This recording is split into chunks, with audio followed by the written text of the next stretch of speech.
सबसे पहले मेरे देशवासियों, मेरे यूट्यूब फैमिली मेम्बर्स और मेरे व्यूअर्स को मेरा प्यार भरा नमस्कार। नमस्कार दोस्तों, कैसे हैं आप? देखिए, आज मैं एक अहम मुद्दे के साथ आप लोगों के सामने आई हूँ। दोस्तों, पिछले कुछ दिनों से बिल्कुल भी समय नहीं लग पा रहा था, इसलिए आपसे इस अहम मुद्दे पे बात नहीं कर पा रही थी। देखिए, आज इस अहम मुद्दे को रखते हुए मैं आप लोगों का भी राय मशवरा चाहती हूँ कि आप लोगों के व्यूज़ इस बारे में क्या कहते हैं। देखिए, अभी पिछले कुछ दिनों पहले एक हमें ऐसी घटना के बारे में पता लगा है जो कि दिल्ली देश की राजधानी, जहां करीब 2 करोड़ जनसंख्या और 90,000 पुलिस वाले रहते हैं, और 90,000 पुलिस वालों से दिल्ली के देश का कोई भी एक ऐसा कोना नहीं है, कोई भी एक ऐसा चप्पा नहीं है जो कि उनकी नज़रों से बचा हुआ हो। बावजूद इसके दिल्ली में एक ऐसी घटना घटित हुई है जिसका पता ही हमें ठीक 6 महीने बाद पता लगता है, और इस घटना को अंजाम देने वाला जो शख्स है वो बेखौफ 18 दिनों तक जो है उस घटना को अंजाम देता रहता है, और रात बिरात वो मतलब अपनी घटना को अंजाम देते हुए बेखौफ मतलब दिल्ली की सड़कों पे घूमता फिरता रहता है, और जिसके बारे में किसी को पता नहीं लगता है, और इसके बारे में भी पता लगता है ठीक 6 महीने बाद। तो दोस्तों, इस तरीके की घटनाएं हमारी दिल्ली में हो रही हैं, जहाँ पे 90,000 पुलिसकर्मी जो है तैनात हैं अपनी अपनी ड्यूटी। जी हाँ दोस्तों, बिल्कुल ठीक पहचान रहे हैं। मैं बात कर रही हूँ श्रद्धा मर्डर केस दिल्ली में हुई उस घटना की जो करीब 6 महीने पुरानी है, लेकिन हमें हाल फिलहाल में ही इस घटना का पता लगा है कुछ दिनों पहले।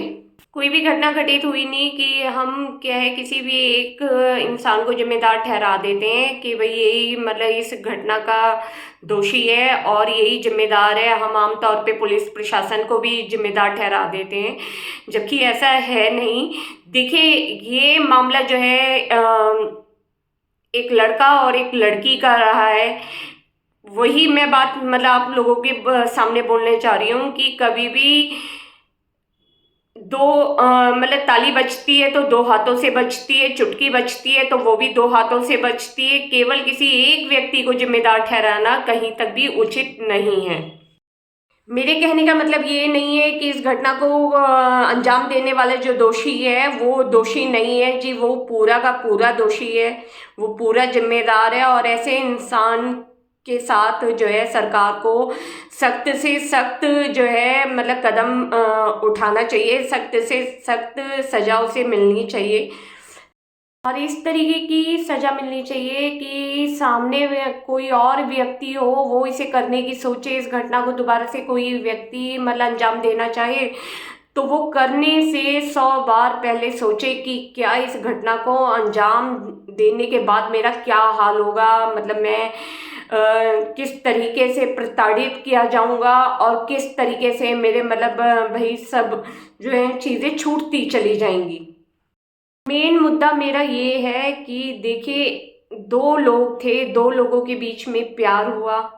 प्यार के बाद जो है ऐसी तकरार हुई कि एक को जो खामियाजा भुगतना पड़ा अपनी मौत से, और दूसरे को बनना पड़ा दोषी।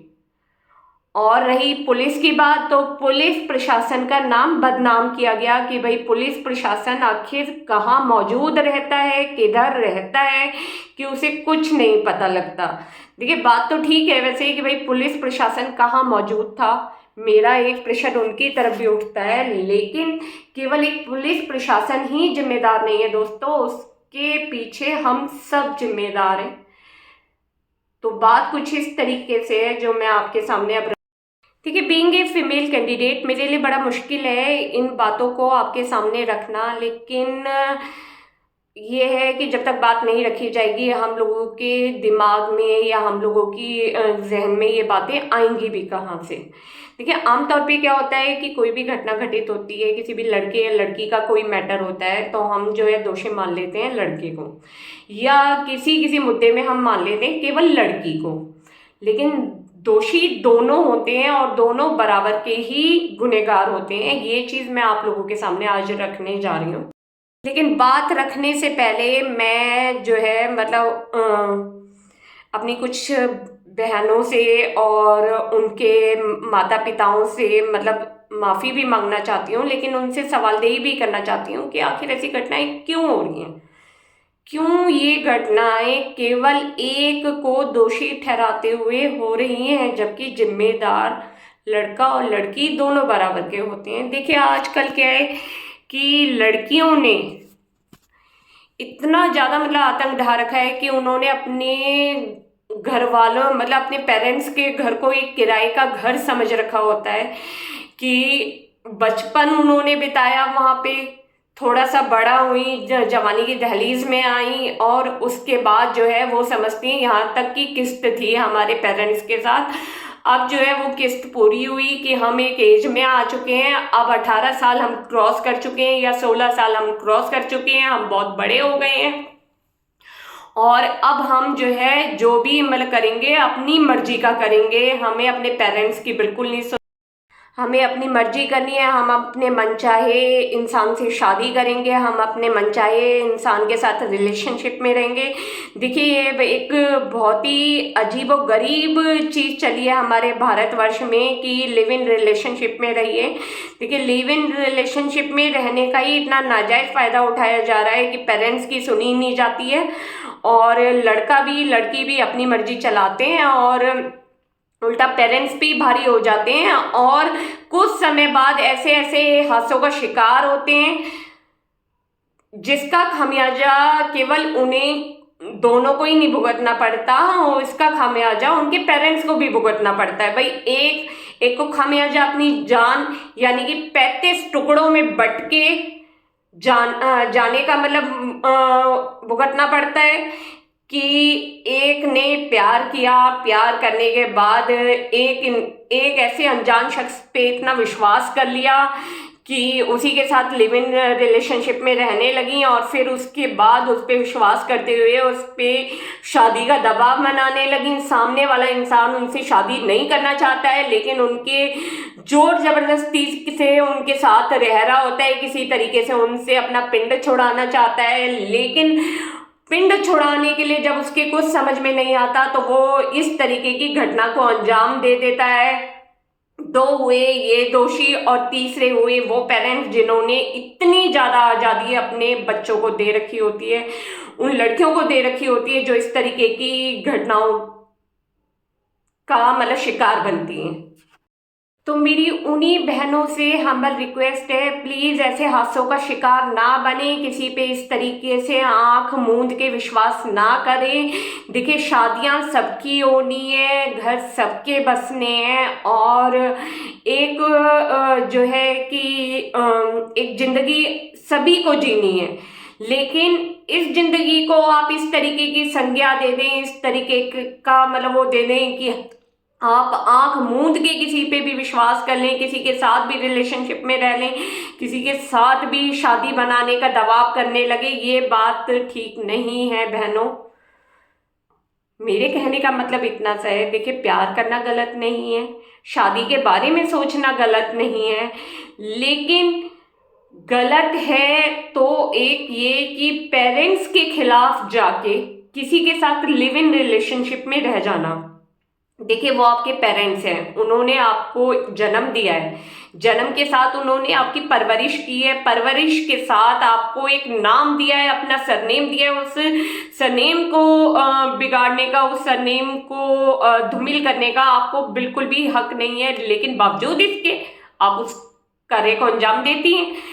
उनकी मर्जी के खिलाफ जाके भाग के 18 मतलब आप 18 साल तक का होने का इंतजार कर रही होती हैं कि कब मैं 18 साल की हूँ, कब किसी के साथ रिलेशनशिप में रहने लग जाऊँ, कब अपने पेरेंट्स का घर छोड़ के भाग जाऊँ और कब मैं किसी से शादी ब्याह करके उसके साथ घर बसा दूँ। जबकि हर किसी की किस्मत एक जैसी नहीं होती है बहनों, हर किसी को एक सही इंसान नहीं मिलता है। मेरे कहने का मतलब है कि देखिए आप भी थोड़ा सा इन बातों को गौर फरमाइए, थोड़ा सा ध्यान दीजिए कि पेरेंट्स को हम किसी एक उस तक नज़रअंदाज कर सकते हैं, उनकी इतनी बड़ी बात को नज़रअंदाज करने का तो हमें खामियाजा भुगतना ही पड़ेगा। कुछ उनकी भी मन से आह निकलती होंगी, तभी आपने इस तरीके का जो है खामियाजा भुगता।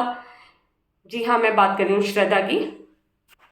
और देखिए, केवल जन्म ही नहीं दिया होता उन पेरेंट्स ने आपको अपना प्रॉपर अटेंशन दिया हुआ होता है। कि पहली बात तो उन्होंने जन्म दिया होता है, जन्म के बाद उन लोगों ने अपने समटाइम्स कई बार अपने मुंह के गस्से तक दे देते हैं कि चाहे मैं भूखे रह जाऊं लेकिन मेरी बेटी या मेरा मतलब कोई भी बच्चा जो है भूखा नहीं रहना चाहिए। आपकी पढ़ाई की, आपकी ट्यूशन की, आपके स्कूल की, सबकी फीस की जिम्मेदारी बचपन में वो लोग लेते हैं। और इन सब बातों को नज़रअंदाज करते हुए कभी आप मतलब बीमार पड़ते हैं तो कितनी उन लोगों को चिंता होती है कि भाई मेरा बच्चा बीमार पड़ गया है। इन सब बातों को नज़रअंदाज करते हुए आप जो है पल भर में ही उन्हें पराया समझ के उनके मतलब खिलाफ हो जाती हैं और ऐसे लोगों के साथ जो है अपना लाइफ गुजारने का सोच बैठती हैं जो कि आपके भरोसे के लायक कहीं दूर दूर तक नहीं होता। तो उनके पीछे आप अपने पेरेंट्स को छोड़ के भाग जाती हैं, तो कहीं ना कहीं तो जिम्मेदार आप भी है ना बहनों। और श्रद्धा ही नहीं, और उन बहनों की जो इस तरीके के हादसे का शिकार होती हैं। देखिए, आपके पेरेंट्स हैं, आपके लिए कुछ अच्छा ही सोचेंगे, कुछ अच्छी जगह ही आपका मतलब जो है मतलब घर बसाना चाहेंगे। आप 16 साल तक की होने के बाद, क्या आप 18 साल तक की होने के बाद आपको शादी की या किसी के साथ घर बसाने की इतनी जल्दी होती है कि जिन्होंने अब तक आपको पाला उसको उनको बिल्कुल नज़रअंदाज कर देती हैं, उनकी कोई इज्जत नहीं समझती, उन्हें किराए का घर समझती हैं कि भाई हम मतलब किराए के घर में रह रहे थे, अब भागो यहाँ से, अब ये हमारे कुछ नहीं लगते। गलत है ना। तो मेरी हम्बल रिक्वेस्ट है, प्लीज इस तरीके के हादसों का शिकार होने से बचिए बहनों। कहीं ना कहीं हमारे पेरेंट्स की भी आह लग जाती है, या कहीं ना कहीं आप खुद दोषी होती हैं। आप तो दोषी हुई, आप 35 टुकड़ों में बट के चली गई, ठीक है, आपने अपनी सजा पा ली है, लेकिन साथ ही उसके एक दोषी आपने खड़ा कर दिया। आपने किसी को मतलब शादी के लिए प्रेशराइज किया, उसने आपको धोखा दिया, मानती हूँ वो धोखेबाज निकला कि वो आपसे शादी नहीं करना चाहता था, आप जबरदस्ती कर रही थी और उसने धोखा दिया, और धोखे के साथ साथ उसने आपको 35 टुकड़ों में बांट दिया। पूरा का पूरा दोषी है वो। लेकिन उन माँ बापों की क्या गलती थी जिन्हें इतना बड़ा आप धक्का देके गई हैं। आप तो चली गई, उस दोषी को भी सजा मिल जाएगी कुछ दिनों बाद। व्हाट अबाउट द पेरेंट्स, कि उन पेरेंट्स की क्या गलती थी कि उन्हें दुनिया भर के ताने सुनने को मिलेंगे, दुनिया की लोगों की नजरों से बच बच के चलना पड़ेगा। तो ऐसा अंजाम क्यों, इस तरीके की घटनाओं को क्यों उजागर कराती हैं बहनों। एक दोषी जो 35 टुकड़ों में होके गई, दूसरा दोषी जिसने इस घटना को अंजाम दिया, तीसरा दोषी पुलिस प्रशासन की। वो इस तरीके की घटनाएं हो रही हैं दिल्ली में, रात बिरात कोई भी जो है मतलब अपना घूम रहा है लाश के टुकड़े लेके, लेकिन पुलिस प्रशासन कहाँ था। तो चौथे दोषी कुछ ना कुछ हद तक वो पेरेंट्स भी हैं। देखिए, मैं उन पेरेंट्स से माफ़ी चाहूँगी, लेकिन फिर भी उनके नाम उनके लिए एक संदेश छोड़ना चाहूँगी। थोड़ा देखिए, बात कड़वी जरूर लगेगी, लेकिन कहीं ना कहीं इस बात में भी दम है, जब भी आप लोगों के सामने रखने जा रही हूँ। देखिए, बात कुछ इस तरीके की है दोस्तों कि आजकल पेरेंट्स ने भी ना अपने बच्चों को बहुत ज़्यादा फ्रीडम दे दी है। फ्रीडम दे दी है वो बात तक तो समझ में आती है। देखिए, थोड़ा बहुत बच्चों को फ्रीडम भी देनी चाहिए, क्योंकि जितना आप उन्हें बांध के रखेंगे उतना ही वो ज़्यादा मतलब बदमाशी पे उतरेंगे। लेकिन फ्रीडम देने का ये मतलब नहीं होता कि आप अपने बच्चों से बिल्कुल ही आंखें मूंद लीजिए, मतलब आप अपने बच्चे की कोई खैर खबर नहीं रखिए, आप बिल्कुल अपनी लाइफ जिए, बच्चों की लाइफ जीने के लिए छोड़ दीजिए। ये बात बिल्कुल भी ठीक नहीं है। आमतौर पे क्या हो रहा है कि पेरेंट्स लोग अपनी अपनी लाइफ में बिजी हो गए हैं और उन्होंने अपने अपने बच्चों पे भी ध्यान देना छोड़ दिया है।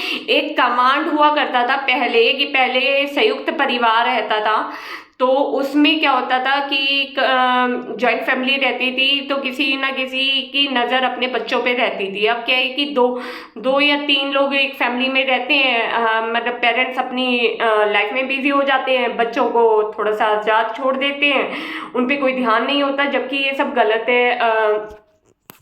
अपने मतलब बच्चों पे प्रॉपर अटेंशन होनी चाहिए। आपका बच्चा कहीं भी जाए, देखिए आपको पता होना चाहिए। पता होने के साथ साथ आपकी परमिशन भी होनी जरूर चाहिए कि मतलब आप उसे अगर परमिट कर रहे हैं तो ही वो जाए, आपके ऊपर होता हुआ ना जाए।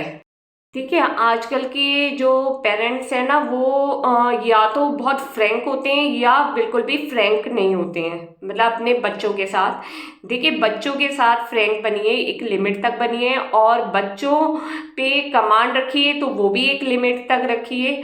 हर चीज़ आउट ऑफ लिमिट जो है नुकसान ही देती है।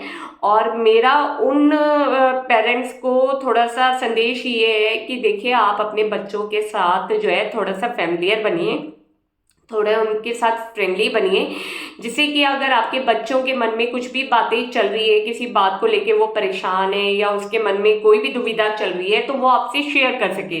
मतलब वो आपसे ना घबराए नहीं कि भाई जो है मतलब मैं इस तरीके से मेरे पेरेंट्स को पता लगेगा तो क्या होगा। अरे वो कम से कम अपने मन की बात तो आपके सामने रखे, अब वो बात ठीक है या नहीं ठीक है उसका डिसीजन आप लेंगे, अपने बच्चे के साथ मिलके लेंगे। लेकिन जब वो बातें ही अगर आपको नहीं पता लगी होंगी लगेंगी और ऐसी इस तरीके की घटनाओं को अंजाम मिल चुका होगा, तब वो पेरेंट्स क्या कर पाएंगे? तब तो उन पेरेंट्स के लिए भी कोई स्कोप नहीं बचता है ना। तो प्लीज सभी पेरेंट्स से ये मेरा मतलब हम्बल रिक्वेस्ट है कि अपने बच्चों को अपना दोस्त माने, उनके साथ एक दोस्ती के साथ काटते रहें, जिससे कि उसके मन में जो भी मतलब वो चल रही हैं चीज़ें वो आपसे शेयर कर सके। हो सकता है इस तरीके के हादसे ना हो, इस तरीके के हादसों का शिकार होने से वो बहनें बच सकें, वो दोषी बच सके जिसने इस घटना को अंजाम दिया है, उसे ये मौका ही ना मिल पाए कि वो दोषी बने, वो इस तरीके की घटना को अंजाम देके अपने हाथ लाल करे। तो कहीं ना कहीं लड़की लड़का दोनों जिम्मेदार हैं, पेरेंट्स भी जिम्मेदार हैं, कहीं किसी हद तक पुलिस प्रशासन भी जिम्मेदार है। तो यानी कि हम सब जिम्मेदार हैं इस तरीके की घटना होने के। तो मेरी हम्बल रिक्वेस्ट है, प्लीज़ अपनी अपनी आउन ड्यूटीज़ को समझें। पेरेंट्स लोग अपने बच्चों को थोड़ा सा फ्रेंडली तौर पे ट्रीट करें, और जितने भी बच्चे लोग हैं, ठीक, वो जो है अपने पेरेंट्स को लाइक एज अ गॉड माने। गॉड से मेरा मतलब है कि कम से कम उनकी इतनी बात को तो रिस्पेक्ट दें कि वो आपकी लाइफ के डिसीजन ले सके। आप 18 साल में या 16 साल में अपने लाइफ के डिसीजन लेने के लिए इतने बड़े हो जाते हैं कि जो आपके पेरेंट्स नहीं ले सकते। गलत बात है। जहाँ जितना आप अपने पेरेंट्स को नज़रअंदाज करेंगे ना, आप इस तरीके के हादसों का शिकार होते रहेंगे, क्योंकि हर किसी की किस्मत एक जैसी नहीं होती, हर किसी को राइट पर्सन नहीं मिलता है मेरी बहनों। और दूसरा बात ये कि मैं बात करूँगी उस लव जिहाद आफ्ताब के बारे में कि देखो आफ्ताब, तो मैं क्या बोलूँ, अब ऐसे इंसान से तो मैं बात भी करना पसंद नहीं करूँगी और उसका नाम भी लेना पसंद नहीं करूँगी कि जिसने इतना बड़ा धोखा जो दिया है, एक लड़की को अपने प्यार में डाल के मतलब धोखा दिया है। अरे देखिए कल को आप भाई अब तो दोषी करार हो गया, मुझे नहीं पता आपके साथ क्या होगा क्या नहीं होगा, लेकिन अगर कल को तुम्हारी कोई मतलब इस तरीके से बेटी हो और उसके साथ इस तरीके की घटना हो, तो क्या तुम बर्दाश्त कर पाओगे जो तुमने इस बच्ची के मतलब इस लड़की के साथ किया, किसी की बेटी के साथ किया? अरे तुम इंसान कहाँ कहलाने लायक हो? हैं, तुमने मतलब पहले उसे अपने प्यार में रखा, प्यार में रखने के बाद जब उसने शादी का जवाब दिया तो तुमने उसे 35 टुकड़ों में उतार दिया। हाँ, और दूसरी बात, 35 टुकड़ों में उतार, अरे मतलब कितना कृतज्ञ करा है तुमने, इसका अंदाजा है। अब बस मैं क्या ही बोलूं। अरे जब तुम इस लायक ही नहीं हो कि तुम किसी की जिम्मेदारी ले सको, तुम किसी के साथ घर बसा सको, तो तुम क्यों किसी की लड़की को धोखे में रखते हो? तुम शर्म आनी चाहिए कि मतलब तुम किसी को धोखा दे रहे हो, धोखे के साथ तुम मतलब इतने बड़े हो गए कि तुमने उसकी जिंदगी का भी फैसला कर दिया कि तुमने उसे मारना उचित समझा। तो ऐसे दोषी को तो सजा जरूर मिलनी चाहिए।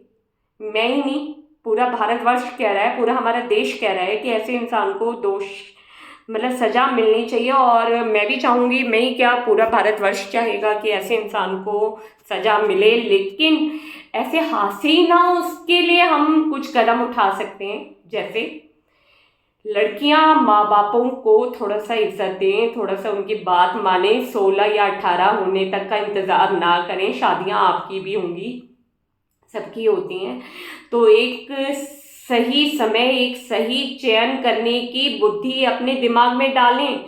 आप अपने आप को बहुत ओवर स्मार्ट समझ बैठती हैं कि भाई हम 16 के हो गए, 18 के हो गए, अब जो है अब हम अपनी मर्जी चलाएंगे और अपनी मर्जी के इंसान से रहेंगे। अरे ये देख लो आपकी समझदारी, आप 35 टुकड़ों में होके गई हो। है दूसरी बात कि हर, अब देखिए मैं धर्म के नाम पे तो नहीं कुछ भी मतलब बोलूंगी, सब देखिए मैं धर्म के बारे में नहीं बोलना चाहती, लेकिन बहुत सारे ऐसे मतलब उदाहरण हैं कि अपनी ही जात में ना इंसान मिलते हुए वो बेजात जब तक भागेंगी। इस तरीके की घटना होना कोई नई बात नहीं है, आगे भी होती रहेंगी। अरे आपको अपनी अपनी जात में कोई लड़का नहीं मिल रहा है, किसी लड़के से आपको अपनी जात में प्यार नहीं हो रहा है, आप जो है भाग रही हैं दूसरी जात के लड़कों के पीछे हैं, जो कि ना तो आपके माँ बापों का चयन होते हैं, ना सांसारिक उसमें आपके मतलब उसका चयन होते हैं, लेकिन आप बस अपनी जो है उस चीज़ को अंजाम देने के लिए आप जुड़ जाती हैं उनसे। तो जहां तक आपकी इस तरीके की मर्जियां चलेगी और अपने पेरेंट्स के खिलाफ ये साजिशें चलेंगी, तो आप तो ऐसे ही हादसे का शिकार होती रहेंगी बहनों। तो मेरी हम्बल रिक्वेस्ट है, मेरा बार बार यही कहना है कि प्लीज़ थोड़ा सा संयम रखो, दिमाग से काम लो, बेदिमाग से मत चलो। बेदिमाग से चलने का ही खामियाजा जो है इस लड़की श्रद्धा ने भुगता है कि अपने पेरेंट्स के खिलाफ गई, पेरेंट्स ने बुलाया भी, पेरेंट्स ने कहा भी कि चल जो हो चुका है हो गया है, कोई नहीं तो वापस आ जा। बावजूद उसके उसे पेरेंट्स पे विश्वास नहीं हुआ, उसे उसी लड़के पे विश्वास हुआ जिसने उसे मौत के घाट उतार दिया। तो देखिए भुगतेंगी इस तरीके की लड़कियां।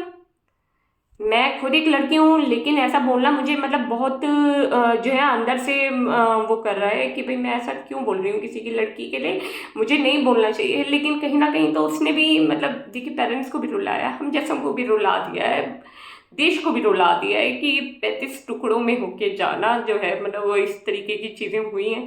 तो दुखी तो कहीं ना कहीं हमारे भी मन को है। तो घटना कुछ इस प्रकार से थी कि देखिए दिल्ली में एक घटना घटित हुई। मुंबई मुंबई में साथ काम कर रहे थे ये लड़की श्रद्धा और आफ्ताब, और इनका पिछले कुछ दिनों से ये जो है लिव इन रिलेशनशिप में आके यहाँ दिल्ली की तरफ रहने लगे। और दिल्ली में रहते रहते ये जो है मतलब लड़की के जब पेरेंट्स को पता लगा कि भाई ऐसे ऐसे लड़की जो है हमारी भाग गई है, उन लोग उनकी कभी बात हुई अपनी बेटी से कि भाई बेटी वापस आ जा, तो बेटी ने अपने पेरेंट्स को रिस्पेक्ट ना देते हुए इस लड़के के साथ ही रहना ठीक समझा। और ये जो घटना है ना, ये घटना करीब 6 महीने पुरानी है। इस घटना को जो दोषी है उसने करीब 18 दिन तक जो है अंजाम दिया। एक फ्रिज पहले उसने क्या करा कि प्यार किया, प्यार के बाद उसने लिव इन रिलेशनशिप में रहा, उस लड़की को धोखा देता रहा, धोखे के साथ उसने उसे जो है मतलब जब वो लड़की उस पर शादी का दबाव डालने लगी तो उस लड़के ने उससे पिंड छुड़ाने के लिए, उससे पीछा छुड़ाने के लिए उसे मौत के घाट उतार दिया। और केवल मौत के घाट ही नहीं उतारा, उसे 18 दिन तक जो है मतलब उसे मारने के बाद 35 टुकड़ों में डिवाइड किया और रोज बेखौफ दिल्ली की सड़कों पे करीब 2 बजे रात के मतलब घूमता रहा और इधर उधर उसके शरीर के टुकड़े डालता रहा। तो देखिए कितना हैवान था वो। और इतने हैवान के साथ मतलब लड़कियां रहती हैं, उन्हें अपना सब कुछ समझ बैठती हैं, उन्हें बिल्कुल भी अंदाज़ा नहीं होता कि उन के साथ इस तरीके की घटना हो सकती है। जी हाँ, एक महरौली में एक ऐसा घर जिसमें फ्रिज था। दोषी जो है हर रोज उस फ्रिज में जो है पानी रखता था, उस पानी को पीता था, उस फ्रिज में रखे हुए दूध से चाय भी बनाता था, और उसी फ्रिज से जो है रोज एक एक टुकड़ा, दो दो टुकड़ा, उन 35 टुकड़ों को निकालता था। रात के 2 बजे बेखौफ जो है वो दिल्ली की सड़कों पे घूमता था, और कभी कहीं जो है उन टुकड़ों को इधर उधर फेंकता फिरता रहा। 18 दिन तक उसने इस घटना को अंजाम दिया। और देखिए उसने मतलब कितना बड़ा, कितना कैड़ा दिल रखा कि इस घटना को अंजाम तो दिया ही दिया, अपने को बचाने के लिए उसने 6 महीने तक इस राज को अपने में दफन किए रखा, जो कि यहाँ की पुलिस प्रशासन को नहीं पता लग पाया कि इस तरीके की घटना हुई है, किसी को भी नहीं पता लग पाया, आसपास रहने वालों को भी नहीं पता लग पाया। और जो है मतलब 6 महीने बाद ये राज जाके खुला। तो देखिए थोड़ा बहुत जो है मेरी उन नेबर्स से भी हम्बल रिक्वेस्ट है कि थोड़ा एक दूसरे पे निगरानी रखिए। अगर कोई किराए वगैरह के भी घर में आके रहने लगता है, या कोई पेइंग गेस्ट वगैरह के उसमें भी आके रहने लगता है, तो थोड़ी बहुत नज़र उन पे भी रखिए कि इस तरीके के हादसे होने से बचें। मैं ये नहीं कहती कि किसी की भी लाइफ में आप इतना इंटरफेयर करें कि आप पूरा ध्यान जो है दूसरे में लगाए रखें। आफ्टर ऑल आप लोगों की भी अपनी एक फैमिली है होगी, और आप लोग अपनी फैमिली को भी टाइम देना चाहेंगे, लेकिन थोड़ी बहुत नज़र अगर आप रखेंगे तो हो सकता है इस तरीके के हादसे होने से कम हो जाए। मैं ये नहीं कहती कि बंद हो जाएंगे, लेकिन कम तो होंगे। तो उन्हीं नेबर से मेरी हम्बल रिक्वेस्ट है कि इस तरीके के कोई भी आपको डाउट होते हैं कि कोई भी मतलब कपल आके रहने लग गया है, या कोई भी मतलब एक जोड़ा आके रहने लग गया है, तो थोड़ी बहुत नज़र रखें, जिससे कि हो सकता है इस तरीके का हादसा होने से बच जाते। मैं ये नहीं कहती कि वो हमेशा यहीं रहते, हो सकता है पता लगने पे कहीं और चले जाते, लेकिन आपके आसपास का मोहल्ला तो इस तरीके से बदनाम नहीं होता। जो ये घटना आपकी तरफ हुई है वो मोहल्ला तो बचता। तो मेरी हम्बल रिक्वेस्ट है बहनों, आप भी ध्यान दीजिए, पेरेंट्स लोग आप भी ध्यान दीजिए, नेबर्स लोग आप भी ध्यान दीजिए। और उन लड़कों पे तो थू है जो अगर इस तरीके से किसी के घर की बेटी को जो है मतलब इस तरीके से धोखा देते हैं, किसी की लड़की को आप जो है मतलब उसके दिमाग में कुछ भी चीज़ें डाल के उसे अपना मतलब लेके आते हैं, और फिर आपसे इतनी सी जिम्मेदारी नहीं निभाई जाती कि भाई आप उसके साथ लिव इन रिलेशनशिप में तो रह लेते हैं, लेकिन शादी जैसी चीज़ नहीं की जाती। अरे जब आपसे ये चीज़ नहीं होती तो क्या हक है आप लोगों को उनके साथ लिव इन रिलेशनशिप में रहने का? मतलब आप तो कूड़ा है फिर, जो इस तरीके से जो है मतलब किसी की घर की इज्जत को उछालते फिर रहे हैं। कभी ये सोचिए कि आप भी एक लड़की के बाप बन सकते हैं। वो आप दूसरे की लड़की को धोखा दे रहे हैं, वो लड़की अपना मतलब पेरेंट्स का घर छोड़ के आ रही है तो किसी विश्वास के साथ ही आ रही है ना, और आप क्या दे रहे हो उसे? 35 टुकड़ों में बांटना।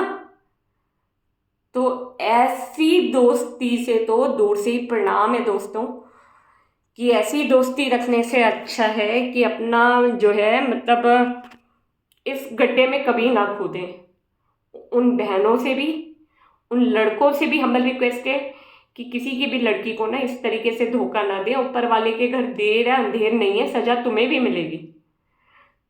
तो सिर्फ इतना सही संदेश था मेरा अपने व्यूअर्स, अपने यूट्यूब फैमिली मेम्बर्स और अपने देशवासियों से, कि सब अपनी अपनी जिम्मेदारी को लें। पेरेंट्स लोग थोड़ा सा फ्रेंडली बने, लड़की जो है अपने परिवारों की, अपने पेरेंट्स की इज्जत करें, उनका कहना माने। लड़के लोग अगर किसी से प्यार करते हैं, किसी को अपनी बातों में लेते हैं, तो प्लीज़ अगर आपके बस की उसका साथ देना नहीं है तो उसे धोखा भी ना दें। और थोड़ा सा नेबर्स लोग से भी है कि नेबर्स लोग प्लीज़ अपने आसपास क्या घटित हो रहा है आंखें मूंद के ना बैठें, थोड़ा बहुत ध्यान दें।